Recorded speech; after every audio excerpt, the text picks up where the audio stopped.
Of course, we begin here with our big story. The United States watching closely over a possible retaliatory Iranian attack against Israel that could widen the scope of the war in the region. Sources familiar with intelligence on the matter are saying the U.S. believes a strike could happen, quote, in the coming days. Now, that intel has been shared with lawmakers, detailing that Iran could use drones and missiles to attack, quote, regional assets in Israel. Now, all of this following an Israeli airstrike in Syria last week that killed a top commander in the Iranian Revolutionary Guard, along with 6 other officers at a consulate in Damascus. Iran's supreme leader vowing revenge shortly after that attack. President Biden addressing the threat at a press conference yesterday, saying that the U.S. will do all it can to protect Israel's security. Israel's defense minister echoing a similar sentiment, saying that the country will defend itself no matter who attacks or where. Joining me right now is the senior director at the Center on Military and Political Power at the Foundation for Defense of Democracies, Bradley Bowan. Thank you so much for being here with us on a very, very busy day. So, look, let's jump right into this, okay? It does appear that Iran might have some options, right, if they want to retaliate against Israel. But when you're looking at all of these, in the realm of reality here, do you think, by your assessment, that a retaliatory strike would include a direct strike in Israeli homeland? I do think that's possible. I think we could also see strikes against U.S. forces in Iraq and Syria. I think you could see Iranian-backed strikes against softer targets around the world, against civilians, against Israeli embassies or consulates. And I think Israel, out of due diligence, has to be prepared for all of that. And some in Israel, frankly, would not be entirely upset if they tried to attack Israel directly from Iran, because that would give them the opportunity that many believe is necessary to hit back at the puppet master that has been orchestrating all these terror proxy puppet attacks against Israel for so long. Well, yeah, so let's elaborate a little bit on that. Let's talk about these proxies, right? So do you think that if and when this retaliatory strike were to happen, that Iran would be more likely to use some of its proxy groups like Hezbollah or even Shia militants? Or do you think that you might actually see the Revolutionary Guard do it themselves?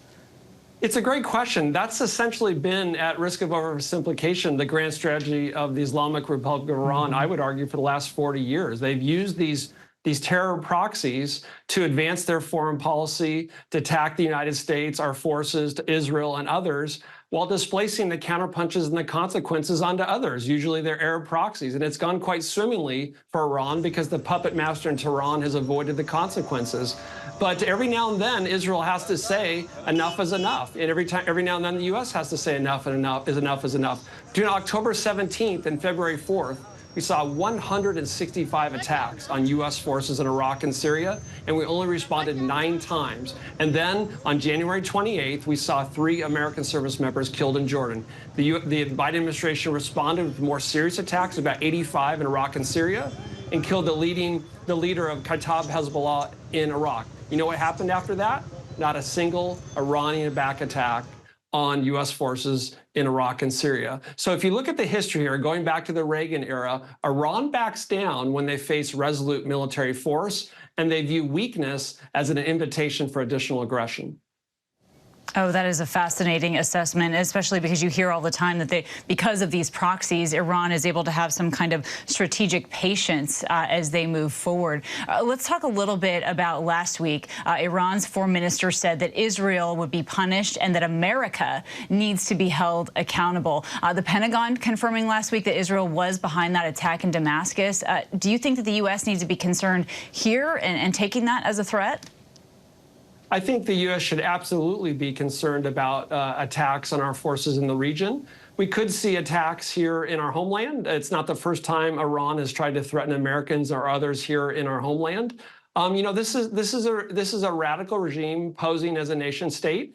And, you know, this is the most significant strike at the puppet masters, arguably, since the Qasem Soleimani strike during the Trump administration.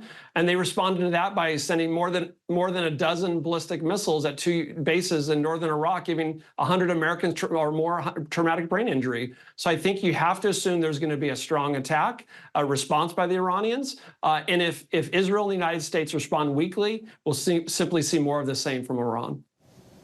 All right, Bradley Bowman, I can't thank you enough for your very important assessment of this, and I know we'll be talking to you in the days and weeks to come. Thank you for your time. I want to bring our big story now to our panel. So joining us today is our ABC News contributor and op-ed columnist for the LA Times, LZ Granderson, ABC News contributor and president of Next Gen America, Christina Sinsoon-Ramirez, ABC News contributor and former New York Congressman John Katko, and ABC News national security and defense analyst Mick Mulroy. So Mick, here, let's jump in. First, I want to make sure that you have a chance to respond to some of those things that we heard there from Bradley, and then also if you can give us an assessment of how you think Iran might possibly move forward.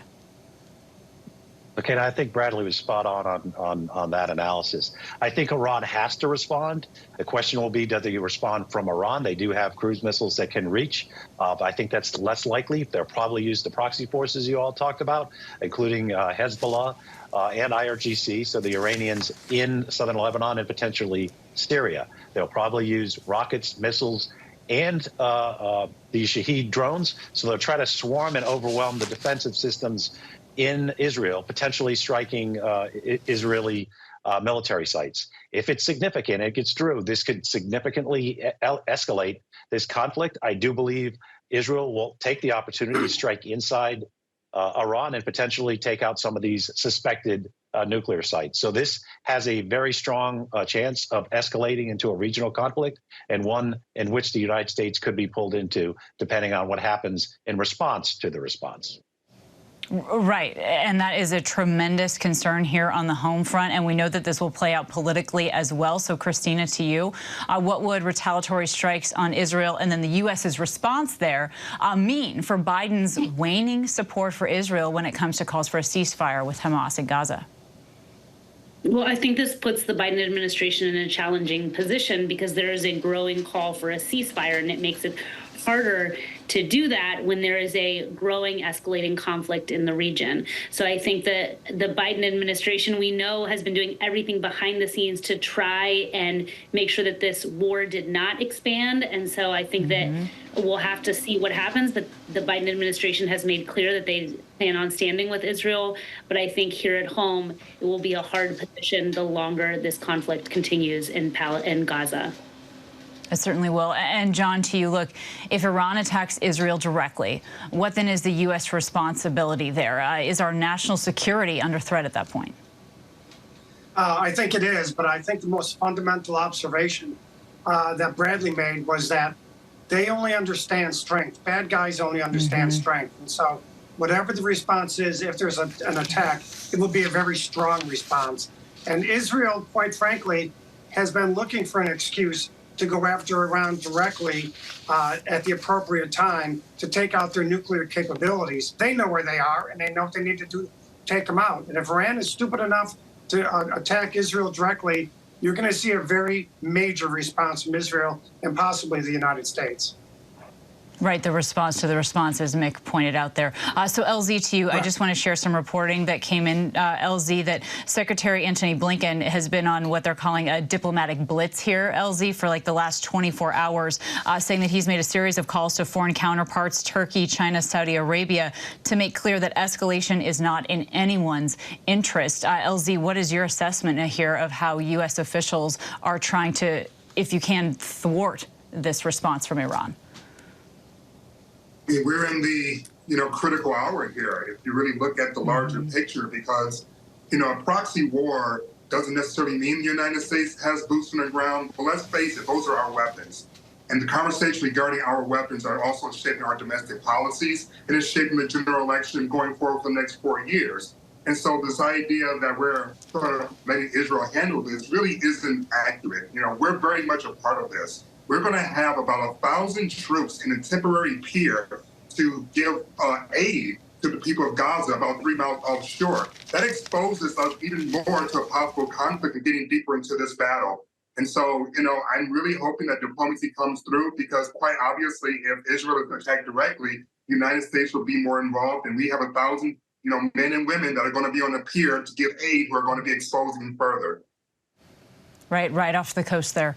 LZ, Christina, John, and Mick, our thanks to all of you.